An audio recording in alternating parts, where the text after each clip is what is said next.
Good morning, everybody, and welcome to the Sweep Show. My name is Nick, and with this presentation today, we're gonna talk about one of my favorite setups in the ES S&P Mini 500 future. And like the title say, identifying real-time high probability breakout plays with bookmap and order flow reading. Okay, so before we move on, I have to go through the disclaimer real quick. We are not a financial advisor or a broker dealer, neither ScottPulcini.com nor any of his officer, employees, representative agents, and so on and so on. This is for educational purposes only. Nothing that explained here is for recommendation or any solicitation of investment advice. So keep that in mind before we move on. So what exactly is a breakout? So for definition, a breakout refers when the price moves above a resistance area or below a support area. And the level of support or resistance can be seen by a strong level of liquidity where lots of resting order provide big supply demand that needs more effort to be taken by aggressive orders. So a strong level of liquidity can stop the price from continuing on its path for at least for a while until the aggressive traders can recharge and take all the liquidity. And this doesn't matter if it happens to the upside or to the downside, against resistances or against support, and the behavior is the same. Okay, so for example, we're also gonna go through live example, not just only through slides, but we're gonna get there and I'm gonna explain exactly how to see what I'm talking about. But as you see, like in this picture, you can see the liquidity level, the strong liquidity levels where they are over here in this red lines. Okay, like a 30-15 and around the 30-20 areas for ES, and here below at 308.25. So those are the stronger resting orders that have been there, long-term liquidity levels that are over here that have been sitting there for quite a long time. So we can expect that if the price gets there and those orders are staying there, they will provide a short-term pause, and aggressive traders will need to you will need much more effort to break above this level and continue higher. Okay, and we're gonna see exactly what happens once we get there.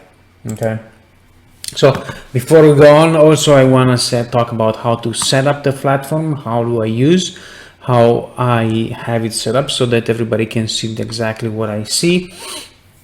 As far as the heat map settings and the volume dots that we're going to use to identify the volume and what happens, and the dome and the columns of the dome. I have the current order book that I limit to the first 5 levels above and below.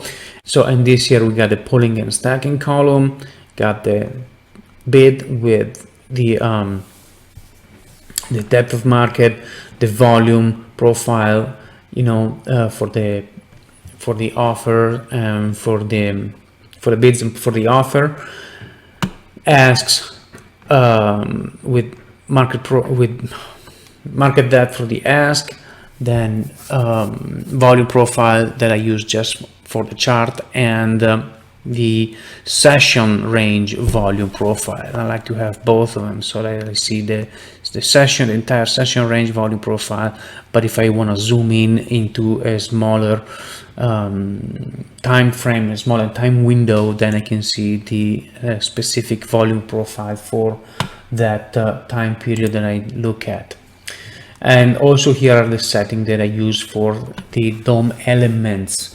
Okay, the one that we're going to look at is mostly this, the quotes delta, I show the bid and the ask, and I set the maximum depth to 10 levels above and below, and split display. This is the most important thing that we're going to look at. We're going to look also at the volume and the order book, but this is the quotes delta is going to be one of the key elements to analyze the volume, okay, to analyze the market participants. And here you go to the pulling and stacking column. So what happens is when a trader pulls an order from the book, it means that he shows no intention to trade. And on the other side, when a trader adds an order to the book, he shows intention to trade, to get involved. Okay, so when you see traders stacking more orders on the book, that shows clear sign of willing to enter in the market and can be identified in particular around strong levels. And when you see the traders pulling their order from strong liquidity levels, that indicates weak intention of being in the trade. Okay, and so let's move on to the next slide, which is the aggressor volume. So the aggressor volume is the volume that you can see on the volume dots.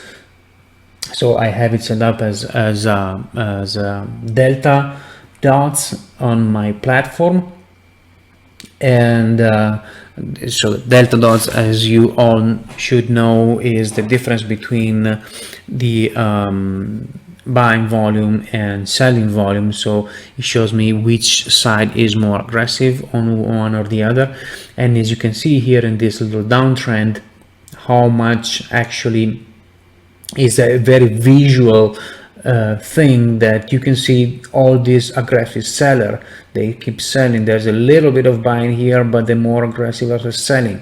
Some buying coming in, but see, even those small seller, they are accumulating here. Some little bit of buying, then more selling and more selling. There's no buying over here, and they keep selling and selling and selling, and more aggressive selling again. So this is something to actually look at very closely, together with the pulling and stacking column and the volume profile over here, that you can see also in this little range, that if you look at on the volume profile, you can exactly see how much more aggressive those sellers are compared to the buyers. There's a little not so much buyers, that are like way outplayed by the sellers over here. So when you get close to a strong liquidity level, now this is not very strong, but there's sure some resting orders over here, and that's something that you want to keep in mind, and you want to look at, you know, what happens over here. Are there buyers coming in, or are there sellers keep pushing and pushing below this?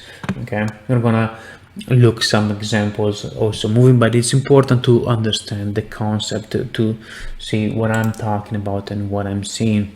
And even at the microstructural level, when you really zoom in, you can see every little transaction. You see there are, like in this picture, only a few buyers over here and way more sellers, and again a few little bit of buyers, but again more sellers, and some exhaustion over here. There's no interest of being trade over at this level, and they keep selling over here towards this support.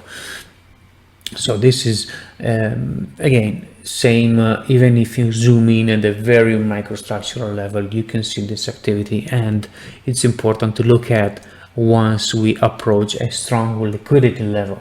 Okay, so how are we going to recognize if a level is going to break or not? And then here it comes my favorite setup. One of my favorite setup actually is the sweep show. It's what I like to call it, the sweep show. I don't know how I came up with that name, but I like it. So basically the setup works by identifying if a level is getting swept by looking at pulling and stacking column in conjunction with aggressor's volume.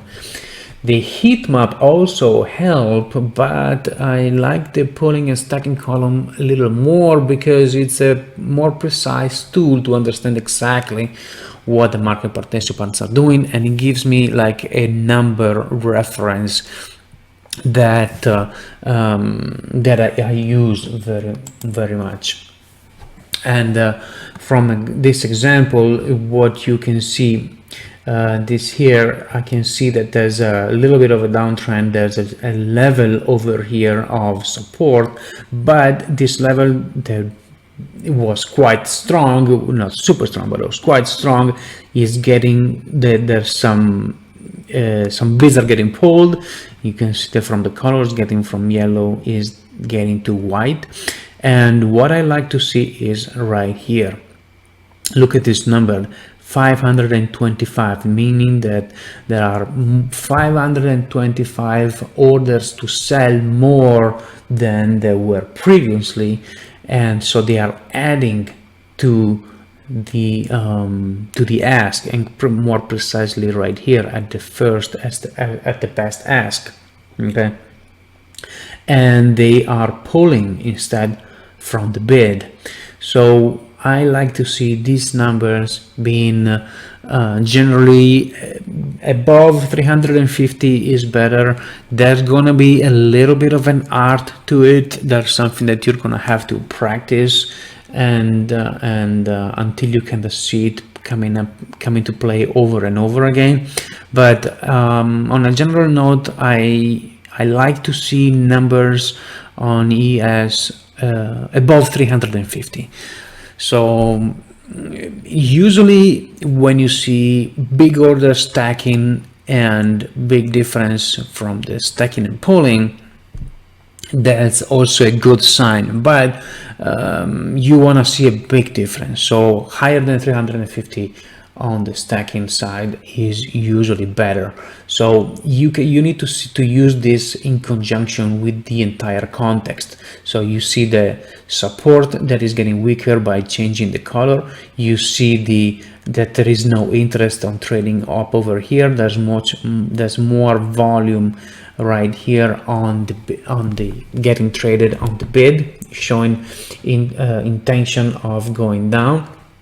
So I can expect this level to be taken, and some aggressive seller come in and sell it all below to at least 74.50. Okay, and yeah, and as you can see, right a little bit later, getting taken, the level is getting taken, and it keeps trading down. There's some buyers coming in over here, and again it keeps trading down. And again, you can see again a big difference here on the stacking column from the sellers keep stacking, and the bids they are in this screenshot, they are adding, but that's the big difference. Was the most important. Okay, so another thing to say is that, and we're going to see that with video examples, is that it's every day a very fast and constant battle between the two parts. You know, they will always be pulling and stacking very quickly and going from one side to another. You'll see this side one moment going to 200, 300, and the next thing you know is minus 100, minus 200, and then next thing you know it's again up to 200, 300. So it's very, very quickly. You know, it's driven by algorithm, by the way. So you know, it's something that you're gonna have to be very quick and kind of get a little bit of a sense to it by looking it over and over. But when you see the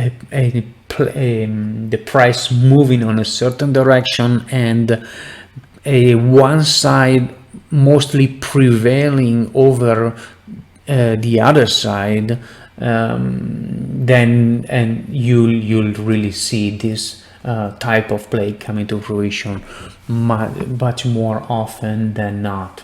Okay, and yeah, then to the upside, again the same story.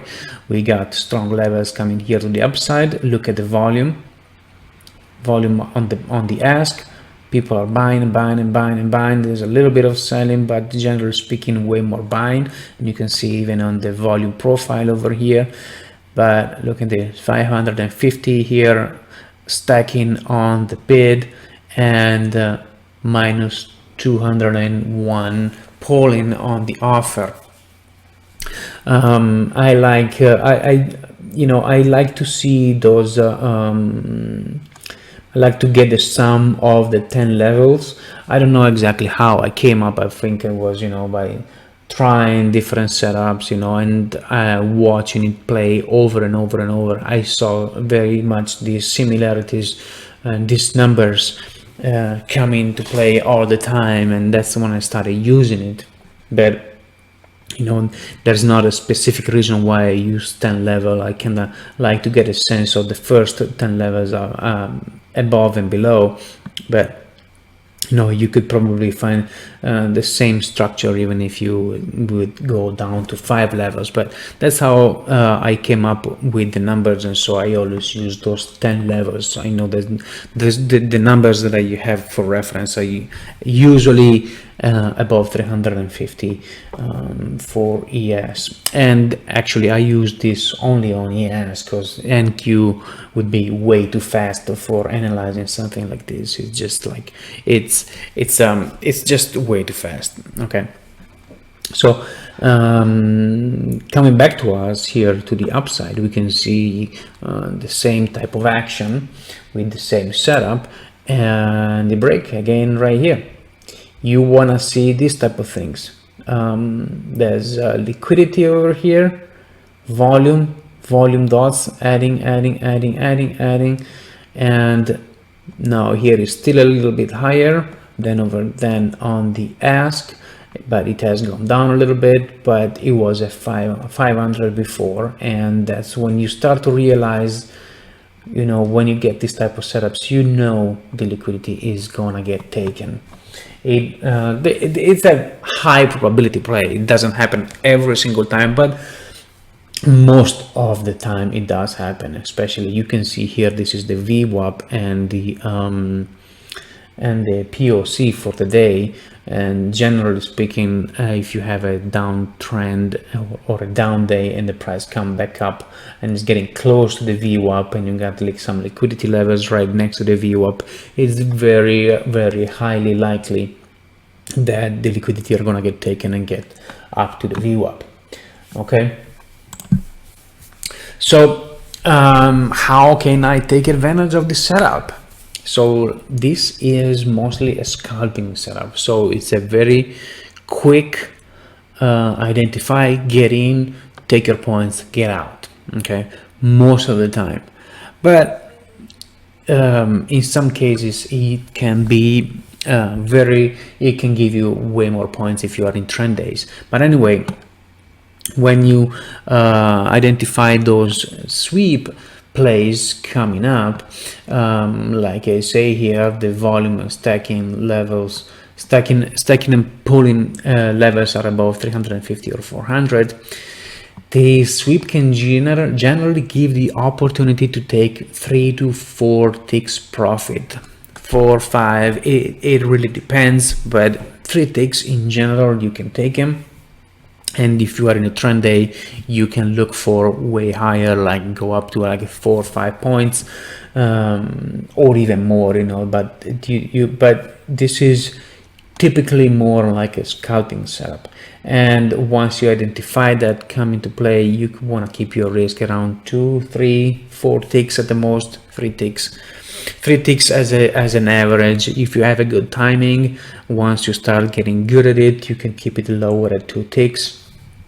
But 3 ticks as an average is a good risk. The probability for this to come into fruition is really high. So even if you have a 1-to-1 risk reward ratio, usually the probability for it to happen is way higher, because especially in trend days, as we'll see here in a second. So the best environments, like I was saying, the trend days are the best opportunities, because you will see multiple levels of liquidity getting taken and break very easily. Especially the ES is very strong. We very often have uptrending days. We don't have so many downtrending days. When they do happen, they can be very lucrative, but the behavior is pretty much the same. Upside or downside, the behavior is the same. In fact, in uptrends, you will see a lot of traders trying to pile up on shorts and just keep getting squeezed over and over again. Is you will see in those uptrending days level over levels, and bam, they get swept over and over again. And in downtrends, you will see many traders trying to just buy the dip, big levels on the bid, and there will be taken. We'll see the ES going down and plunging, and getting taken those liquidity. So those can be really rewarding, and those days when you get them, you can definitely look for more than 3 to 4 ticks, but you can look for getting to the next liquidity levels up or below.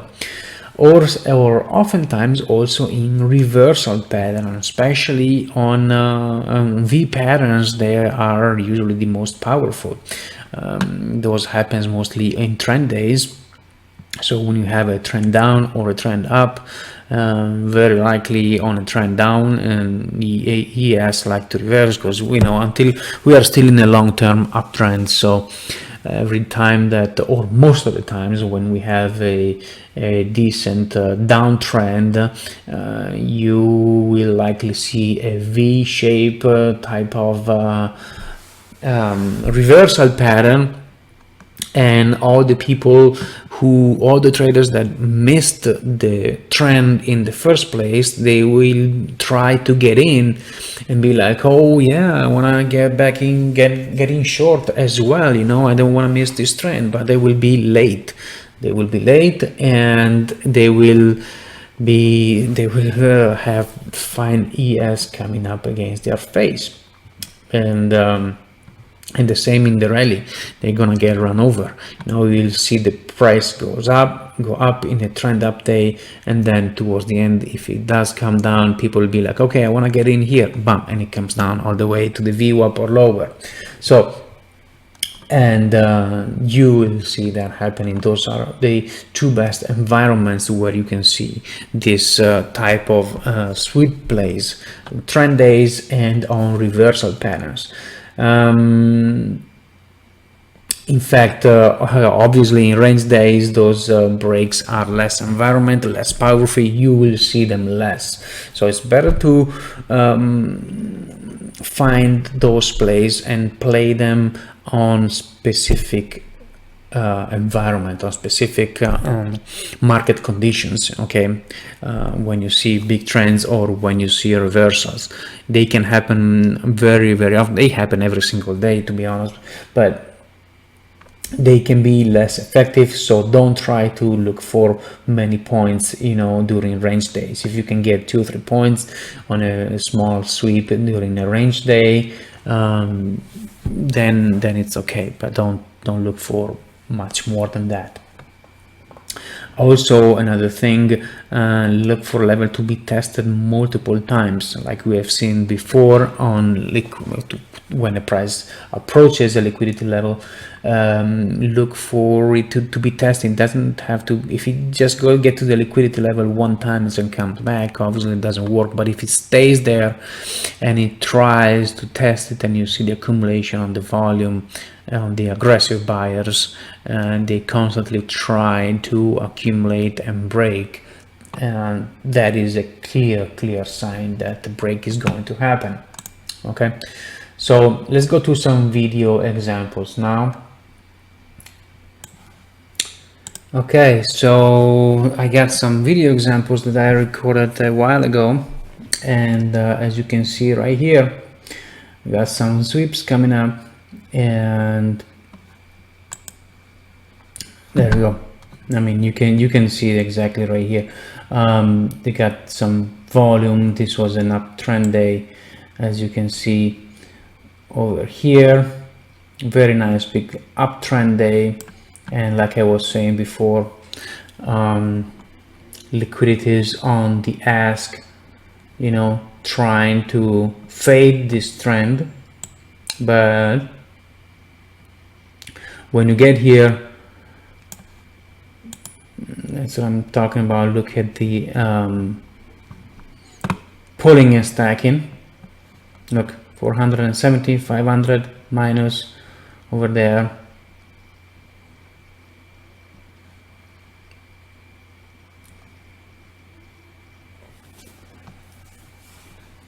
And got in long over here and 29.8450 and taking profit at 85.50. Okay, I think I should have got profit. I took only 3 ticks over there, but that's when you see that happening. A lot of people will be like, well, look how many orders we got there, you know. Let's get in short, you know. Let's see this resistance, let's get in short. But when you look at the volume, what's happening inside, you will see that they want to break it.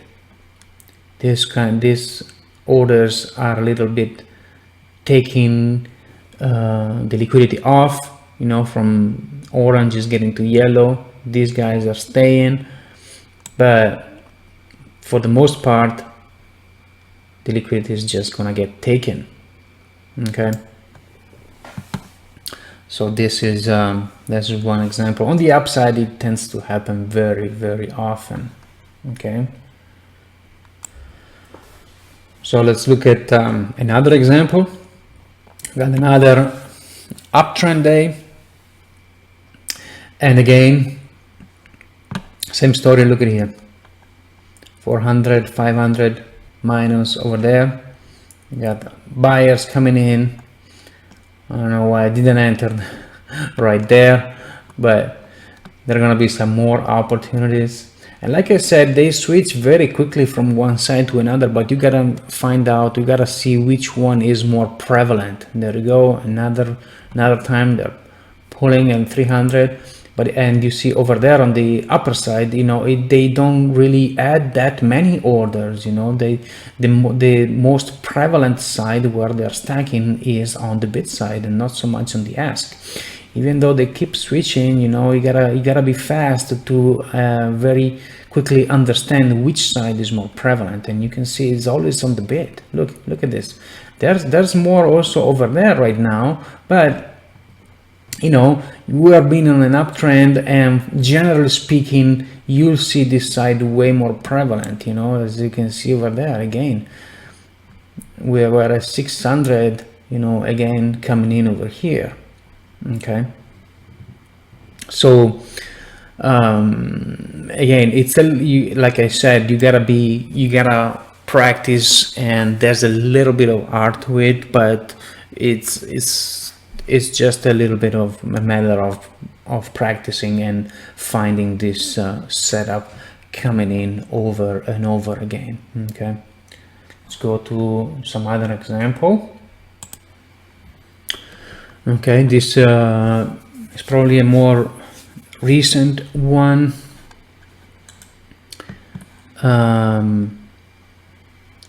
This is probably looks a little harder to detect. Those numbers are not as high as in the previous examples, but again, this side is way more prevalent here. 300 against 100. You can see the constantly adding more. 360 there was over there, and you never see those numbers stacking so much above. You see, and that's the opportunity of the sweep coming in right here. You'll see this happening over and over again. Now they're stacking more on the ask over there than on the bid. You know, that's likely. If those numbers are not stacking so much anymore, see, now they're starting to come back off. I really like this tool so much. It when you start seeing those little things, you can really have better and way more precise entries, keeping your risk really, really tight. Okay. Okay, on this example, we have a downtrend. This is a very recent one as well, and this was not very easy to detect because those numbers are not very clear. But we do have a downtrend, and we see that the liquidity on the bid is a little bit fading away, and there was some exhaustion over here. You know that they weren't really interested in buying, and the volume is way more to the downside. As far as the pulling and stacking column, you see it's going very fast right now, but we don't see much adding downside. We don't see any adding. If I want to see at those levels, I want to see big adding to the bid, you know, in order to stop the price, and that's what I don't see happening. You know, even if I didn't see a huge level of stacking, and granted it's very fast right now. In that day they were really fast, but still, you know, you gotta find like those big numbers, you know, and that's something that wasn't happening. You know, especially when you see, let's watch this one again, because you know it's really in the details, you know, this type of thing. You know, if I see the price coming down to the liquidity, either I see a real intention to come in from these buyers and stack more orders and really come in and push it back up, you know. Otherwise, when they want to get away from it, see even the colors are kind of like trying to change them and fade away a little bit, more stacking over here and pulling over there, or less stacking anyway. Again, the orders are fading away from orange, is getting to yellow, and this one also is getting darker.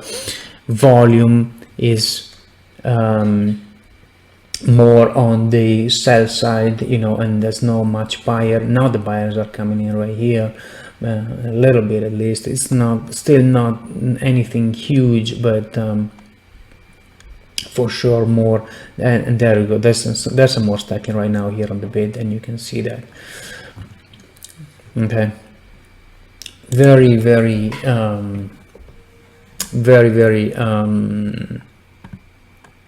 important metrics. You gotta be quick. It's something that with a little bit of practice, it's a highly effective. This trade gave me like, I think it gave me like 2 points or 2 points and a half, and I, you know, just keeping the risk really tight, because even though I didn't have a stop loss right in place right away right there, but you know, sometimes it happens that if I don't put a stop loss and I just get out immediately if the price doesn't move away in my favor, and this was one of those times. Okay, so this is another example, a little bit of an older one. Got a downtrend day, and let's go a little bit more forward. Over here I'm taking a trade, even though the conditions are not exactly there. I kind of anticipated, I'm assuming on this trade, I kind of anticipated the liquidity to be taken, but there would have been a better moment. You see those numbers stacking on the offer. There you go, they're pulling, and that's when you get your sweep. Okay, move the stop loss closer. There you go. There are some buyers coming in there. Should have gone out there. I should have gotten out a little bit quicker. I think on this trade I held it way longer, Oh yeah, I held it way longer because there was a downtrend over here, but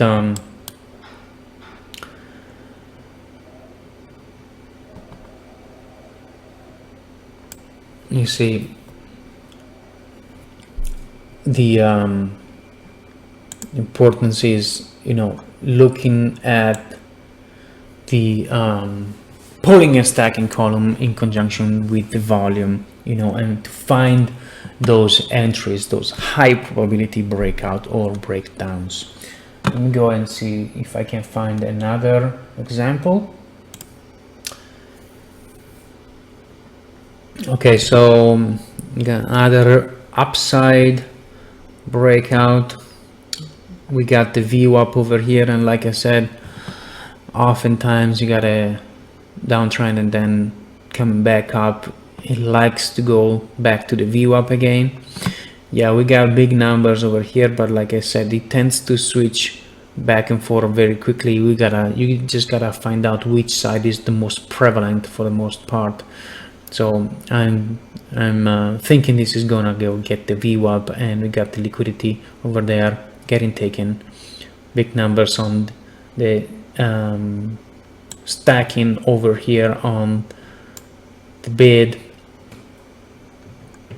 and that tells me, you know, in conjunction with the volume, this is gonna get taken. You know, I have my profit target at like 4 ticks.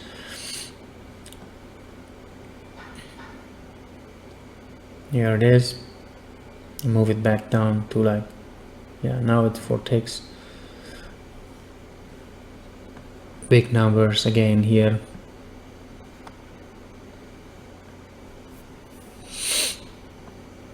There was some